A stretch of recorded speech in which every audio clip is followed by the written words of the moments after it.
আমি আবারও বলছি, আমি ডক্টর সাবরিনাকে এখানে জাজ করার জন্য আনিনি। আমার তার কথাগুলো শোনার খুব শখ ছিল। কি বলবো এখন, ভাবি যে হয়তো ওই কারণেই আল্লাহ আমাকে শাস্তি দিয়েছে যে আমি তার সাথে সংসারটা করতে পারিনি, এই জন্য হতে পারে। দেখেন, আল্লাহ কিন্তু আমাকে ইশারা দিয়েছিল, আল্লাহ কিন্তু মানুষকে ইশারা দেয়, কিন্তু আমরা এত বোকা যে আমরা আল্লাহর ইশারাটা ধরতে পারি না। আমার পুরো নাম হচ্ছে সাবরিনা শারমিন হোসেন মিষ্টি। সাবরিনা শারমিন হোসেন মিষ্টি, কিন্তু আপনাকে সাবরিনা নামে মোটামুটি সবাই ডাকেন, তাই কি? নাকি মিষ্টি নামে? মিষ্টি নামে। মিষ্টি নামে, আচ্ছা। বর্তমান বয়স যদি বলতে কোনো আপত্তি না থাকে। মেয়েদের তো বয়স বলা ঠিক না, কিন্তু আমার গেস্টের সবাইকে আমি বয়স বলতে বলি। আপনার আপত্তি থাকলে আমি চাইবো না আপনি বলেন, কিন্তু ইটস লাইক বয়স তো বয়সই, এটা নিয়ে আসলে গোপন করে করাটা কি বা কোনো কিছু? মেয়েরা সবসময় বয়স গোপন করতে চায়, আমিও সেই দলে। ওকে, ফাইন। সো আপনার জন্ম জেলা কোথায়? আমি ঢাকা ধানমন্ডিতে আমার জন্ম। ধানমন্ডিতে আপনি বড় হয়েছেন? না, আমার জন্মের পরপরই উইদিন 1 ইয়ার আমি চলে যাই নেদারল্যান্ডসে। হ্যাঁ, ওখানে আমার আব্বু হচ্ছে এমএস করেন, পিএইচডি করেন, তো অনেক বড় একটা সময় আমার ওখানে কেটেছে। ওকে, বাবা কি করতেন? গভর্নমেন্ট জব করতেন, সরকারের অতিরিক্ত সচিব হিসাবেও রিটায়ার করেছেন। ওকে, কয় ভাই বোন ছিলেন আপনারা? আমরা 2 বোন। 2 বোন ছিলেন, আপনি বড়? জি। ওকে, শুনি। আসলে আমার শৈশব সম্পর্কে আছে না যে অনেকে বলেন যে যদি শৈশবের দিনগুলো ফিরে পেতাম, কিন্তু আমি শৈশবের কথা চিন্তা হলে ওরা ভয় পেয়ে যাই না, আমি কোনোদিন শৈশবে ফিরতে চাই না। কেন? কারণ আমার শৈশবটা অনেক বোরিং, মানে শুধু পড়া পড়া পড়া ছাড়া আমার শৈশবের কোনো স্মৃতি নাই। মানে এমন কিছু নাই যে আমি এটা মানে মেমোরাইজ করে খুব খুশি হব বা ভাল লাগছে, এরকম না। আমাদের সময়কার বাবা মা তারা হচ্ছে যে স্কুলের বেতন যেমন দিতেন সেরকম আবার বেতও চালাতেন, মানে বেত এবং বেতন একসাথে চলতো। তো যেমন ধরেন যদি ক্লাসে টপ করা না যায় তাহলে কিন্তু নতুন বছরের বই পাওয়া যাবে না, হ্যাঁ, কারো কাছে পুরান বই এনে সেট এনে হয়তো চলতে হবে, এরকম অবস্থা। তো খালি পড়া পড়া পড়া ছাড়া আমার শৈশবে তেমন কোনো আমি মনে করতে পারি না যে খুব আনন্দ ঘন কিছু ঘটেছে বা কোথাও বেড়াতে যাওয়া। এমনকি কেউ কোনো ফ্রেন্ডস যদি কোনো কারণে মানে কলোনির যদি কোনো কিছুর কারণে আসতো, তাতেও আমার আব্বা তাকে ধমক দিয়ে বিদায় করে দিত।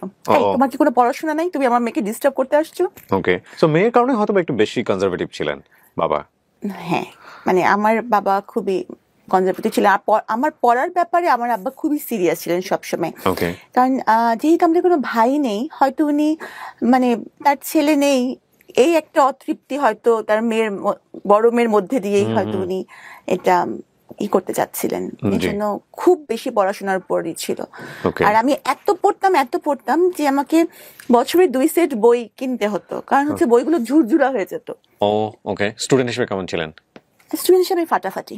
কোথায় কোথায় পড়েছেন একটু ধারাবাহিকভাবে চাই আমরা। এরপর তো নেদারল্যান্ডস থেকে যখন ফিরলাম তখন কোন ক্লাসে ভর্তি হলেন? তখন আমি 7-এ। ক্লাস 7 এসে ভর্তি হলেন। তো নেদারল্যান্ডস থেকে এসে ক্লাস 7-এ বাংলাদেশের এরকম একটা পরিবার। বাবা কোন মন্ত্রণালয়ে ছিলেন ওই সময় দায়িত্বে? তখন আব্বা এসেছিলেন, তখন আব্বা ইআরডিতে ছিলেন। ওকে, মানে আমার এত ভালো মনে নাই তখন আসলে এইসব মন্ত্রণালয়ের বিষয়গুলা বা এগুলো আমি অত ভালো বুঝতেন না। আর আমার আব্বা ছিলেন অ্যাডমিন ক্যাডার। ওকে, আমি অত বেশি আব্বার। মা কি ছিলেন? হাউসওয়াইফ? আমার আম্মা তখন হাউসওয়াইফ ছিলেন। ওকে, মানে প্রথমে উনি চাকরি করতেন, কিন্তু পরে আমি যখন মানে হলাম পরে উনি আর চাকরিতে যাননি, যে মেয়েদেরকেই বড় করবেন। আমরা তো 2 বোন বলেছি। এজ গ্যাপ 2 বোনের খুব বেশি না। মা কি করতেন? মা কি পড়ার মধ্যে রাখতেন বাচ্চাদেরকে, সে ঠাকুর পড়াশোনার মধ্যে? না, যে বাবা একটু কঠিন হলে মা একটু নরম স্বভাবের হয়। আমার বাবা মা দুইজনই সমান তালে কঠিন। মানে কোথাও গিয়ে আর ধরেন কোনো কারণে আমার আব্বা বকা দিচ্ছে, তখন আমার আম্মু এমন ভাব করবে যে কিছু শুনতেই পাচ্ছেন না, মানে উনি যে আসবেন বাঁচাতে তা কিন্তু না। মানে দেখা যাবে যে বাবা মা দুজনই সমান তালে শাসন করেছেন। তবে আমি মনে করি যে খুব বেশি শাসন করাটা আসলে ভালো না, কারণ বাবা মার সাথে একটু বন্ধুত্বপূর্ণ সম্পর্ক হলে অনেক কিছু শেয়ার করা যায়, বা অনেক কিছু মানে ভয় থেকে যদি বাচ্চারা বাবা মাকে কিছু না বলে তাহলে সেটার ইম্প্যাক্ট কিন্তু ভালো হয় না। এই জন্য আমার মনে হয় যে শৈশবে বাবা মার এই যে একটা, আর মানে ওই সময় আমাদের সময়কে বাবারা চাইতেন যে একটা ভয়, এবং আমার মনে হয় যে বাবারা বোধহয় সেটা এনজয়ও করতেন, যে সন্তানরা তাকে ভয় পাচ্ছে, শ্রদ্ধা করছে, এরকম। কিন্তু আসলে ভয় জিনিসটা কিন্তু দূরত্ব তৈরি করে। হ্যাঁ, তো এই কারণে দেখা গেছে যে আমি কিছু হয়তো মনে কিছু আসলেও সেটা বাবা মার সাথে শেয়ার করতে পারতাম না। আর যারা একটু ভালো স্টুডেন্ট হয় তাদের সাধারণত কিন্তু বন্ধু কম থাকে। হ্যাঁ, তো ওরকম বন্ধু আমার ছিল না ক্লাসে। বাবা মাও যদি বন্ধু না হয়, ক্লাসেও যদি বন্ধু না থাকে, তাহলে কি এটা একটা কষ্টেরই ব্যাপার। তো টাইম পাস করতেন কিভাবে? তবে ডায়েরি লিখতাম। ওই লেখালেখির যে সেই যে একটা সেটা কিন্তু ওখান থেকেই বোধহয় শুরু, যে নিজের কথাগুলো একটু লিখে রাখা। ওকে ওকে। এসএসসি রেজাল্টও খুব ভালো ছিল, মানে আমি দুটো মিলিয়ে হাইয়েস্ট নাম্বার নিয়ে সলিমুল্লাহ মেডিকেল কলেজ ভর্তি হই, হাইয়েস্ট নাম্বার নিয়ে। দুটো মিলিয়ে বলতে মানে এসএসসি এবং ইন্টার? এসএসসির নাম্বার মিলিয়ে আমার নাম্বার ছিল হাইয়েস্ট। ওকে। মানে যারা আমরা সলিমুল্লাহ মেডিকেল কলেজে ভর্তি হয়েছিলাম। আর 1.7 এর জন্য আমি ঢাকা মেডিকেল কলেজে হইনি। ওকে। তো আমার আম্মুর খুব ইচ্ছা ছিল যে আমি ডক্টর হই, কারণ একবার একজন ডক্টরের কাছে গিয়ে আম্মু খুব মানে আম্মু যেটা বলেন আর কি, একটু কষ্টকর একটা পরিস্থিতির শিকার হয়েছিলেন। হ্যাঁ, মানে মোটামুটি তখন আমি প্রচন্ড অসুস্থ। তো আম্মু তখন আমাকে নিয়ে নেদারল্যান্ডস থেকে ফিরেছেন, ডক্টরসের খুব রুড ব্যবহার আম্মু পেয়েছিলেন। তো তখন আম্মু বলেন যে ডাক্তার যদি এমন হয় তাহলে মানুষ কোথায় যাবে, তাহলে আমার মেয়েকে আমি ডাক্তার বানাবো এবং তার ব্যবহারটা হবে সবার সাথে খুব নরম, ফ্রেন্ডলি। এবং তো আমি আমার জীবনে, আমি জানি না মানুষ কি ভাববে, তবে আমি আমার জীবনে খুব চেষ্টা করেছি যে মানুষের সাথে ওরকম, আমার রোগীদের সাথে নরম ব্যবহারটাই করার। সো আপনার মা টার্গেট করে, আপনার বোনও কি ডাক্তার হয়েছেন? না। ওকে। তো আপনি সলিমুল্লাহ মেডিকেল কলেজে পড়লেন, এমবিবিএস ওখানে কমপ্লিট করলেন, রাইট? ইন্টার্নশিপ করার পর আপনার স্পেশালিটি কোন দিকে গ্রো করলো? ভেবেছিলাম আমি গাইনি অ্যান্ড অবস নিয়ে পড়বো, তো আমি সেটা নিয়ে পড়া শুরু করলাম। তো এফসিপিএস পার্ট 1 করার পর আমি ট্রেনিং করলাম, কিন্তু পরে আমার মনে হলো যে না, আমি আসলে এমন কিছু করব যেটা সবার জন্যই চ্যালেঞ্জিং। কার্ডিয়াক সার্জন, ছেলে হোক বা মেয়ে, সংখ্যায় কম এবং পড়াটা কঠিন, এবং এজন্যই আমি কার্ডিয়াক সার্জারিতে সুইচ করব। তখন আমি আবার এফসিপিএস পার্ট 1 করলাম কার্ডিয়াক সার্জারিতে, করে ট্রেনিং করলাম। ট্রেনিং করে আবার যখন রেসিডেন্সি প্রোগ্রাম করা হলো বঙ্গবন্ধুতে, তখন আমি রেসিডেন্সি প্রোগ্রামে ঢুকলাম। ওকে। এটা হচ্ছে মানে এমএস কোর্স, 5 বছরের, পুরোটা সময় ওখানে ইনভলভ থাকতে হবে। ওকে। এবং প্রতি 3 মাস অন্তর অন্তর বিভিন্ন ডিপার্টমেন্টে প্লেসমেন্ট হবে এবং বিভিন্ন ডিপার্টমেন্টে পরীক্ষা হবে।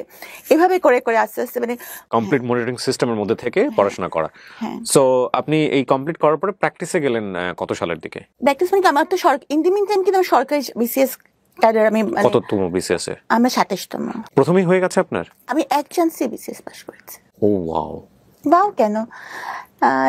না, আমি তো করতে পারিনি, এই জন্য ওয়াও বলছি আর কি। আমার কাছে পরীক্ষা দিয়েছিলেন? হ্যাঁ, আমি বেশ কটা পরীক্ষা দিয়েছিলাম। একটাতে আমার ভাইভাতে গিয়ে আমার সঙ্গে খুব অনভিপ্রেত একটা ঘটনা ঘটে, যেটা আমি এই মুহূর্তে বলতে চাই না। বললে হয়তো অনেকে আপনিও বলতে চান না এমন কিছু আছে? হ্যাঁ, অনেক কিছু আছে, অনেক কিছু আছে। সবাই সবকিছু জানে না এবং সবকিছু বলাও যায় না, উচিত না।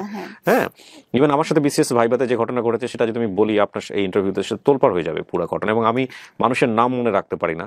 যে ভদ্রলোক আমার ইন্টারভিউ নিয়েছিলাম, আমি ডেফিনেটলি শিওর সে হয়তো এখনো কর্ম অবস্থার মধ্যে আছে। আমি তার নামটা পর্যন্ত মনে রেখেছি জীবনে। আমার ধারণা কোনোদিন আল্লাহ তার সামনাসামনি আমাকে করাবেন, এবং দেন আমি তাকে একটা ধন্যবাদ দিব যে আপনি আমাকে সেদিন সিলেক্ট না করে ভালো কিছুই করেছিলেন। যাই হোক, সো ওটা একটা অন্য প্রসঙ্গ। আপনি অনেক মেরিটোরিয়াস। আমরা কি ঈদে মানে লাইভে আছি? না না না, কেউ দেখছে না, এটা রেকর্ড হচ্ছে জাস্ট। আপনার প্রথম পোস্টিং কোথায় ছিল? দিনাজপুরের রামডুবির হাট। গিয়েছিলেন ওখানে? হ্যাঁ, ওখানে 1.5 বছর আমি ছিলাম। 1.5 বছর।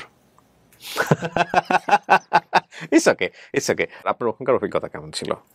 তখনের অবস্থা এমন ছিল যে ওখানে থাকতে অনেক কষ্ট হয়েছে। আমি তখন ওই যে এফসিপিএস করলাম তখন ট্রেনিং পোস্টে আমার পোস্টিং হয়ে গেল ঢাকা মেডিকেল কলেজে, তখন চলে আসলাম। কিন্তু ওই সময়টুকু খুব কষ্ট হয়েছে। আরেকটা ব্যাপার কি, আমার আব্বা হচ্ছে যে এমন মানুষ যে আমার আব্বা কখনো কারোর কাছে কোনো সুপারিশ তার মেয়ের জন্য কখনো করবেন না। আমার আব্বা কিন্তু যখন আমি মেডিকেলে মানে ভর্তি পরীক্ষা দিই, তখনও আমার আব্বা সরকারি চাকরিতে আছেন, উচ্চপদস্থ কর্মকর্তা। আবার যখন আমি বিসিএস পরীক্ষা দিই, তখনও আব্বা সরকারি চাকরিতে। কিন্তু আমি আব্বাকে ভুলেও বলিনি যে আমার কবে মানে ভাইভা হবে, কারণ আব্বা কিছু বলবেনও না এবং মানে কোনো লাভও নাই, এবং আমি চাইও না। হ্যাঁ, মানে আমার আব্বার সাথে ওই যে বলে একটা দূরত্ব ছিল, এই জন্য একটা ইগোর কনফ্লিক্ট কিন্তু সবসময় ছিল যে আমার কিছু জন্য আমি আব্বার কাছ থেকে সাহায্য নিব না। তো আমার আব্বার কাছে আমি কিছু চাই না, বা তার কাছে আমি ছোট হব না। আমি মানে এই জিনিসটা তখন বুঝতে পারতাম না যে বাবা আমার কাছে মানুষ সবসময় ছোটই। Sabrina, if you want to cry there is no problem, you can cry. হ্যাঁ, কান্না হাইড করতে হবে না, কান্না আমাদের জীবনের একটা অংশ। কাঁদতে পারাটা একটা বিশাল গুণ, সবাই কাঁদতে পারে না। হ্যাঁ, এবং যারা কাঁদতে পারে না তারা আমি মনে করি অনেক কষ্টের মধ্যে থাকে। আল্লাহ আমাদেরকে চোখের পানি দিয়েছে আমাদের কষ্ট নিবারণ করার জন্য। So if you want to cry you can cry, no problem. আপনি এফসিপিএস করার জন্য আপনি ঢাকাতে আসলেন। পার্টনার পরীক্ষা দিয়ে ট্রেনিং পোস্টে ঢাকা মেডিকেল কলেজে আবার পোস্টিং হলো। ওকে, সো ওখানে আসলেন এবং আসার পরে আপনি পড়াশোনা করছিলেন এবং ডেফিনেটলি তখন আপনার বিয়ে হয়নি, হয়েছে কি? আমি জানি না আপনার লাইফ সম্পর্কে, যে কোনো আমি জিজ্ঞেস করছি। আসলে আমি আমার এই কথাটা মানে কোনো মিডিয়াতে এখন পর্যন্ত বলিনি, কখনোই বলিনি যে আসলে আমার খুব ছোটবেলায় বিয়ে হয়েছে। আমার পরিবার থেকে বিয়ে দেওয়া হয়েছিল। খুব ছোটবেলায় বলতে ধরেন তখন আমি মেডিকেল কলেজে ফার্স্ট ইয়ার। ওকে, পারিবারিকভাবে হয়েছিল বিয়েটা? হ্যাঁ, আমাদের ফ্যামিলির মেয়েরা সবাই খুব সুন্দরী এবং তারা কখনো কোনো চাকরি করে না এবং চাকরি করতে তাদের প্রয়োজন হয় না। তো তারা সবাই স্বাভাবিকভাবে বড় লোকের ওয়াইফ। তো আমার কিন্তু পড়াশোনার প্রতি অসম্ভব ঝোঁক ছিল। তো মানে আমি ঠিক সংসার করা বা এই জিনিসটার মতো ম্যাচিউরিটি বা কিছু আমার ছিল না। তো আমি দেখা যেত যে আমার বাবার পাশে থাকতাম এবং আমি খালি পড়তাম, মানে সংসার করা ওইভাবে যাওয়া হতো না, আমি কখনোই যেতাম না। হ্যাঁ, তো এই কারণে দেখা গেছে যে আমার ওই সংসারটা টেকেনি। এইখানে একটা লম্বা গল্প। ওই সংসারটা কত বছরের ছিল আপনার প্রথম বিয়ের সংসারটা? যেভাবে থাকুক না কেন, মানে ডিভোর্স হওয়া পর্যন্ত কত বছর? 4-5 বছর। মানে আপনি বিসিএস এ জয়েন করেছেন না তারই আগে ডিভোর্স হয়ে? তার আগে ডিভোর্স হয়ে গেছে। আচ্ছা, এখানে একটা বিষয় আমরা একটু বলে রাখি। আপনারা যেহেতু সামাজিক যোগাযোগ মাধ্যমের কল্যাণে হোক বা করোনাকালীন সময়ে ওনাকে নিয়ে প্রচুর রিপোর্ট হয়েছে সে কারণেই হোক, তো সুতরাং ওনার ফেসটা অনেক নোন। আর আমাদের অনুষ্ঠানের ডিসক্লেইমারে কিন্তু একটা কথা আমরা স্পষ্টভাবে সবসময় বলে দিই যে কোনো লাইফের গল্প এখানে যখন বলা হয় তখন দুটো বিষয় আমরা খেয়াল রাখি। এটা একটা একপাক্ষিক বক্তব্য, আর এটা কোনো ইনভেস্টিগেটিভ শো না। এবং আমরা সচেতনভাবে চেষ্টা করি যদি ওনার বক্তব্যের জায়গাটি থেকে এমন কোনো ব্যক্তি বা প্রতিষ্ঠানের নাম আসে যেটা ওনার বক্তব্যের প্রেক্ষাপটে হেয় বা অপমানজনক হতে পারে, তাহলে ওই ব্যক্তি এবং প্রতিষ্ঠানের নাম এবং আইডেন্টিটি সমস্ত কিছু আমরা হাইড করি। এটা হচ্ছে এক। 2 নম্বর পয়েন্টটা হচ্ছে যে ওনার যেহেতু বর্তমানে একটি মহামান্য আদালতে একটি মামলা চলমান অবস্থায় রয়েছে এবং সেহেতু এই পুরো কন্টেন্ট মানে সোশ্যাল মিডিয়াতে ওনার এই যে বক্তব্যটি যাচ্ছে লাইভ থেকে studio of creative arts and থেকে, এই বক্তব্যের কোনো অংশই জাস্টিফাইড না, মানে আমাদের জায়গা থেকে জাস্টিফাইড না। আমরা কোনোভাবে ইনভেস্টিগেট করে এটা প্রচার করছি না, জাস্ট এটা ওনার জীবনের একটা ফিলোসফি, মতামত। সে অর্থে কে গুরুত্ব দেবেন কে গুরুত্ব দেবেন না তার ব্যাপার। তো সে জায়গা থেকে আমরা কোনো অংশই কখনোই যাতে করে কোর্ট বা অন্যান্য জায়গাতে যাতে এটা কোনো এভিডেন্স হিসেবে ব্যবহার না করা হয় সেই ব্যাপারে আমরা স্পষ্টভাবে এই অনুষ্ঠানের শুরুতেই দিক নির্দেশনা দিয়ে রাখছি। তো এক পর্যায়ে কি আপনি সিদ্ধান্ত নিলেন নাকি ফ্যামিলিগতভাবে? ফ্যামিলিগতভাবেও না, আমিও না, কারণ ওরকম চিন্তা ভাবনা আমার ছিল না। আমার হাজবেন্ডই দিয়েছে এবং উনি অসম্ভব ভালো মানুষই ছিলেন। আচ্ছা, কিন্তু উনি তো বিয়ে করেছেন সংসার করার জন্য, তাই না? সুতরাং উনি তো আর এটা মানে উনি কতদিন এরকম করবেন, মানে সংসার করার মতো ম্যাচুরিটি আসলে তখন আমার ছিল না। আপনারা দুজন বসতেন, বিষয়গুলো নিয়ে আলোচনা হতো যে উনি আসলে কি চান, বা বিয়ের আগে আপনারা কোনো কথোপকথন করেছেন কিনা? একদমই কোনো কথোপকথন হয়নি। বাবার জায়গা থেকে এত বড় ভুল হতে পারে? এত শিক্ষিত একজন মানুষ। না, উনি তো আমার বাবা তো মানে আমি বললাম মানে আমার প্রথম হাজবেন্ড যিনি ছিলেন উনি তো অনেক শিক্ষিত, কিন্তু বাবা তো নিশ্চয়ই বিয়েটা অ্যারেঞ্জ করেছেন বা মা তো, তো ওনারা তো নিশ্চয়ই মেয়ের মেন্টালিটিটা জানতেন বা অতটা মানে বিশাল দূরত্ব, আসলে মানে বিশাল দূরত্ব তো বলতেই হবে, এতটা জানতেন না। কারণ আমার বাবা মা যাকে আমার জন্য ঠিক করেছিলেন বা বাবা মা করেছিলেন ওনারাই আসলে রাইট ছিলেন। ওকে, কিন্তু আপনি ওই সময়টাতে মানতেন না। আমি এটা বুঝিনি, কারণ আমরা আসলে বেশিরভাগ সময় ছেলেমেয়েরা বুঝি না যে বাবা মা আমাদেরকে বুঝেই কাজটা করেন। যেমন উনি ছিলেন, উনি বিসিএস ক্যাডার ছিলেন। উনি বিসিএস ক্যাডার ছিলেন? উনি বিসিএস ক্যাডার ছিলেন। উনি কি মেডিকেলে ছিলেন? না, উনি বুয়েট থেকে পাশ করা। ওয়াও। হ্যাঁ, এবং ওনার বাবা আমার বাবার সার্ভিসের মানে কলিগ। আচ্ছা। হ্যাঁ, তো সুতরাং খারাপ কোনোভাবেই না, ফ্যামিলিগতভাবেও যথেষ্ট ভালো, খুবই ভালো, উনিও খুবই ভালো। কিন্তু কথা হচ্ছে কি দুটো মানুষ ভালো থাকলেও কিন্তু তাদের মধ্যে বিচ্ছেদ হতে পারে। কিন্তু আমার মানে মাথায় যে বিচ্ছেদ হবে সংসারের বুদ্ধি ছিল না, বিচ্ছেদ হবে এই বুদ্ধিও ছিল না, বা বিচ্ছেদ হলে এটার ইম্প্যাক্ট কি হতে পারে এই ম্যাচুরিটিটাও ছিল না। তো হয়তো মানে আমি মানে কি বলবো, এখন ভাবি যে হয়তো ওই কারণেই আল্লাহ আমাকে শাস্তি দিয়েছে যে আমি তার সাথে সংসারটা করতে পারিনি, এই জন্য হতে পারে। ডিভোর্সটা আপনি একসেপ্ট করলেন আপনি, এবং করার পরেও আপনার পড়াশোনা ভালোই চলছিল, আপনি বিশেষ করে আপনিও জয়েন করে মানে আমার মাথায় খালি যে আমার ক্যারিয়ার, আসলে আমি বুঝতে পারিনি যে ক্যারিয়ারটি মানুষের জীবনের সব না। আপনার কিছু কিছু কথা আজকে এত মূল্যবান আমাদের সবার জন্য। ওকে, ডিভোর্সের পরের গল্পটা, আপনার সেকেন্ড মানুষটা যে আপনার জীবনে আসলো, সে কিভাবে আসলো আসলে? উনি ইভেন্ট ম্যানেজমেন্ট করতেন। আচ্ছা। তো ইউজুয়ালি উনি সরকারি এবং বেসরকারি বিভিন্ন ইভেন্ট গুলো অ্যারেঞ্জ করতেন। জি। তো আমাদের কার্ডিয়াক সার্জারি একটা ইন্টারন্যাশনাল কনফারেন্স হয়েছিল রেডিসনে, কার্ডিয়াক সার্জনদের। তো তখন আমি স্টুডেন্ট বঙ্গবন্ধুর। তো আমি ওই কনফারেন্সে একটা পেপার প্রেজেন্ট করি। তো তখন ওনার সাথে ওই ইভেন্টটা ওনারা অর্গানাইজ করেছিলেন। তো তখন ওনার সাথে আমার ওই ইভেন্টে পরিচয় হয়। হ্যাঁ।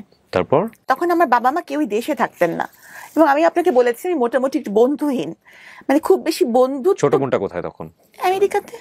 ছোট বোন তখন আমেরিকাতে, বাবা মাও আমেরিকাতে? হ্যাঁ, আমার পরিবারে কেউ বাংলাদেশে থাকেন না। তো আপনি চলে গেলেন না কেন? মানে আমি যে খুব অড টাইপের একটা কোশ্চেন, দ্যাটস ইওর ফ্রিডম, আপনার ব্যক্তি স্বাধীনতা। তারপর চলে যেতে পারতাম, আপনি জান নাই কেন? প্রথমত আমি মেডিকেল কলেজে ভর্তি হয়েছি, তো এই পড়াটা আমার কাছে ছিল যে আমি এখানে পড়ছি, আমি যাব না। এরপর পরবর্তীতে যখন আমি বিসিএস ক্যাডার হলাম, তখন তো ওখানকার সিটিজেনশিপের জন্য অ্যাপ্লাই করার কোনো প্রশ্নই ওঠে না, কারণ এখানকার সরকারি কর্মচারী তো ওখানকার সিটিজেনশিপ অ্যাপ্লাই করতে পারেন না। সো আপনি চাইলে এগুলো ছেড়ে দিয়ে চলে যেতে পারতেন? হ্যাঁ, অফকোর্স চলে যেতে পারতাম, কিন্তু আপনি সেটা করেননি। না। কেন করেননি? আমি অসম্ভব, মানে আমার ক্যারিয়ারটাই আমার মাথায়, যদিও ওখানে গিয়েও আমি করতে পারতাম। আপনার ফ্যামিলি কি চাইতো ওই সময়টাতে? আমার ফ্যামিলি চাইতো আমি চলে যাই। আমার কাছে কেন জানি মনে হচ্ছে আপনার ফ্যামিলির সাথে আপনার একটা বড় ধরনের বার্গেনিং হয়েছে এই বিষয়গুলো নিয়ে, এবং সেটাও খুব সহজ বার্গেনিং ছিল না, কারণ দুটো মাত্র মেয়ে, বড় মেয়ে তাকে বাংলাদেশে রেখে যাচ্ছে এবং অলরেডি সে ডিভোর্স। আমার বাবা কিন্তু বেশি সময় আমেরিকা থাকতেন না, কারণ ওনার ইবাদতের অসুবিধা হতো। কারণ হচ্ছে যে মসজিদ যেতে হতো আমার আব্বুকে, তো সে তো অনেক দূর, তো কে তাকে নিয়ে যাবে ড্রাইভ করে? ওখানে রোজা রাখা, ওই সময়গুলো কিন্তু একটু বড় সময় আমার আব্বা দেশে থাকতেন। আচ্ছা। কিন্তু যখন আমার এই হাজবেন্ডের সাথে পরিচয় হয়েছিল, ওই সময়টা আমার আব্বা দেশে ছিলেন না। পরিচয় থেকে পরিণয়ের দিকে গেল কিভাবে? উনি যেহেতু ইভেন্ট ম্যানেজমেন্টে ছিলেন, ইভেন্ট ম্যানেজমেন্ট কিন্তু মানুষকে মোটিভেট করার ক্ষমতা রাখে, মানে কথা দিয়ে মুগ্ধ করাটা তাদের একটা কাজেরই অংশ। জি। তো নিশ্চয়ই আমি মুগ্ধই হয়েছিলাম, যেহেতু তখন আমি ডিভোর্সও ছিলাম, সেও তাই ছিল। তো তখন আমারও তাকে পছন্দ হয়েছিল। জি। প্রস্তাবটা কে দেয় ফার্স্ট? আমি। আপনি তাকে দিয়েছিলেন প্রস্তাবটা? ওকে। ওই ভদ্রলোক তো এখন জেলে আছেন, আমি যদি ভুল না করে থাকি, নাকি ওটা? না, আমি শুনেছি, মানে আমি এটা শিওর না, অবশ্যই এটা বলতে পারছি না। মানে আমার সাথে তার কোনো যোগাযোগই নেই, উনি আমার জন্য মরে গেছেন, এজন্য কোনো যোগাযোগ আমি রাখিনি। আমি নট শিওর। আপনার যে ভদ্রলোকের কথা বলা হচ্ছে সে তো আপনার সঙ্গেই জেলে যায় বা এরকম, রাইট? আমার আগে যায়, আমার মানে নিয়ার অ্যাবাউট 1 মান্থ আগে সে জেলে যায়। আমি শুনেছি উনি বের হয়েছেন। এটা কোনো কিছু ম্যাটার করে না, কারণ সে আমার জন্য মরে গেছে। সে জেলে থাকুক, সে বাইরে থাকুক, সে কোথায় থাকুক, সে আমার কাছে দুনিয়ার বাইরে। ফাইন। আপনি তাকে প্রস্তাব দিলেন বিয়ে করার জন্য বা প্রেমের সম্পর্কে যাওয়ার জন্য। এটা কোন সময়ের ঘটনা? এটা 2015 সালের দিকে আপনি তাকে প্রস্তাব দিলেন। তার জায়গা থেকে বিষয়টা কি ছিল, রেসপন্স কি ছিল?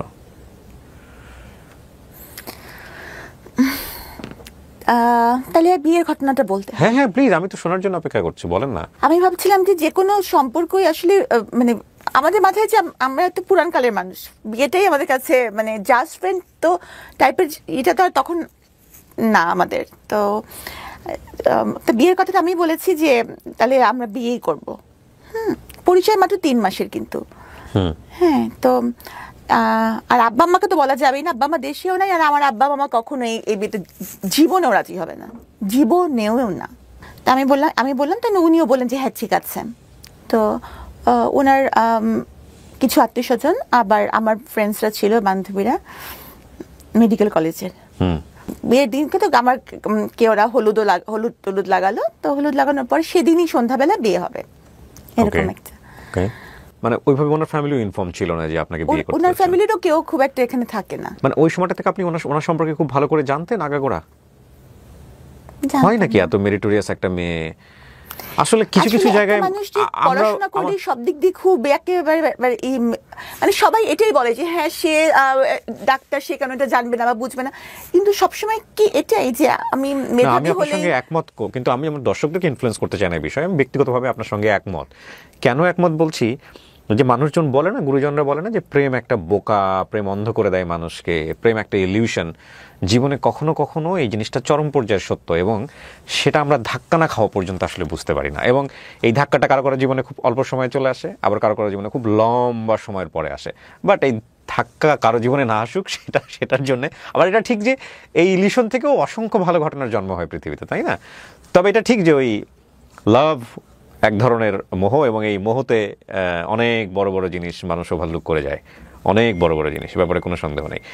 আপনি ওনার সম্পর্কে তেমন কিছু জানতেন না, আর উনি তো মোটামুটি জানতো বোধহয় আপনার সম্পর্কে, যে আপনার ফ্যামিলিরা কারা কারা আছে। সম্পর্কে সব জানতো, আমার সম্পর্কে এখনো তো আমি অনেকের সম্পর্কে জানি না, কিন্তু সবাই তো আমার সম্পর্কে জানে। সো না, ডেফিনেটলি আপনার সেই সময় তো সেরকম অবস্থা ছিল না, এখনকার জানার অবস্থা তো অন্য কারণ। মানে অনেকের জানার আগ্রহ থাকে, তো আমার মনে হয়নি যে আমার কিছু জানার দরকার, বা কার মাধ্যমে জানবো, কাকে জিজ্ঞেস করবো তার সম্পর্কে, মানে এরকম। আর সে তো আর কোনো মানে এখানকার কোনো স্টুডেন্ট ছিল না যে তার কলেজে গিয়ে আমি জিজ্ঞেস করবো, বা এটা আমার মাথায় আসে না যে কিছু আমার জিজ্ঞেস করা লাগবে। আচ্ছা, হ্যাঁ, এটা আমার মাথায় আসে নাই, সত্যি কথা যেটা। সো তারপর কি হলো? তো তখন ওই যে সেদিন সন্ধ্যায় আমার বিয়ে। হ্যাঁ, তারপর তো উনি আসলেন, আমার ফ্রেন্ডসরা ছিল, এসে উনি বললেন যে আমি তো বিয়ে করব না। তখন আমার মনে হলো যে কি, মানে এটা কেমন কথা, মানে আমার ফ্রেন্ডসরা আমাকে হলুদ লাগাইছে যে আমার বিয়ে হবে, আর অলরেডি কিন্তু আমার একটা বিয়ে, আমার জীবনে এরকম একটা ঘটনা আছে। ওনার লাইফে কি এরকম কিছু ছিল আপনার মতো? হ্যাঁ, আমি পরে জানতে পেরেছি। তখন পর্যন্ত আপনি কি জানতেন এটা বলেন আমার? তখন পর্যন্ত জানতাম যে উনি বিবাহিত এবং ডিভোর্সড। ও, তখন পর্যন্ত আপনি জানতেন যে আপনার মতো উনিও বিবাহিত, ডিভোর্স, এবং ওনার কোনো বাচ্চা কাচ্চা নাই? না, বাচ্চার কথা জানতাম, বাচ্চা আছে এটা জানতেন আপনি? জানতাম। ওকে, ফাইন। কিন্তু তখন আমার কাছে এটা মনে হলো যে এটা একটা, মানে আমিও তখন এমন ছিলাম যে আমার কাছে মনে হলো যে একটা ইগোর ব্যাপার, কি আমাকে বিয়ে করবে না, মানে আমাকে কেউ বিয়ে করবে না, এটা কেমন কথা, কিসের কমতি আছে আমার, হ্যাঁ, যে কারণে আমাকে বিয়ে করবে না? হ্যাঁ, মানে আমার এরকম মনে হলো। আসলে অনেক মানুষ, অনেক বিশেষ বিশেষ সিচুয়েশন মানুষ অনেক বোকা হয়ে যায়। আমি তো তখন মানে এই করবে না, বিয়ে করবে কি মানে হতে পারে, কারণ ওনার ব্যাখ্যা হচ্ছে যে বিয়ে করলে ভালোবাসা কমে যায়, বিয়ে করলে ভালোবাসার মরণ হয়। এই জন্য আমি যেহেতু সাবিনা বলতো না, মিস্ত্রি বলতো। মিস্ত্রি? হ্যাঁ, মিস্ত্রি, মিষ্টি না বলে মিস্ত্রি বলতো। হ্যাঁ, বলতো যে মিস্ত্রির মতো মিষ্টি, এ কারণে মিস্ত্রির মতন অনেক সাদা, এই জন্য। আচ্ছা, ঠিক আছে। তো বলতো যে আমি মিস্ত্রিকে অনেক ভালোবাসি, তো এই জন্য ভালোবাসলে মানে বিয়ে করলে ভালোবাসার মরণ হয়, এই জন্য বিয়ে করবো না। তো এই ধরনের অদ্ভুত কথা শুনতে সবাই খুব আর আমি তো তখন চরম পরিমাণে কান্নাকাটি, যে আমার তো এখন মান সম্মান চলে যাচ্ছে ফ্রেন্ডসদের সামনে। মানে তখন আমার সবকিছু বাদ দিয়ে এটাই মনে হলো। আচ্ছা, গেল, যাই হোক। তারপরে তাকে অনেকভাবে রাজি করানো হলো। আমার যে ক্যামেরাম্যান ছিল, ফটো তোলার জন্য এসেছিল, সেই ক্যামেরাম্যান ক্যামেরা ফেলে ভেউ ভেউ করে কাঁদছে। ওহো, কান্নার কথা আপনার, সেই ক্যামেরাম্যান কাঁদতেছে, আমি বুঝলাম। সবাই কাঁদতেছে। ওকে, ফাইন।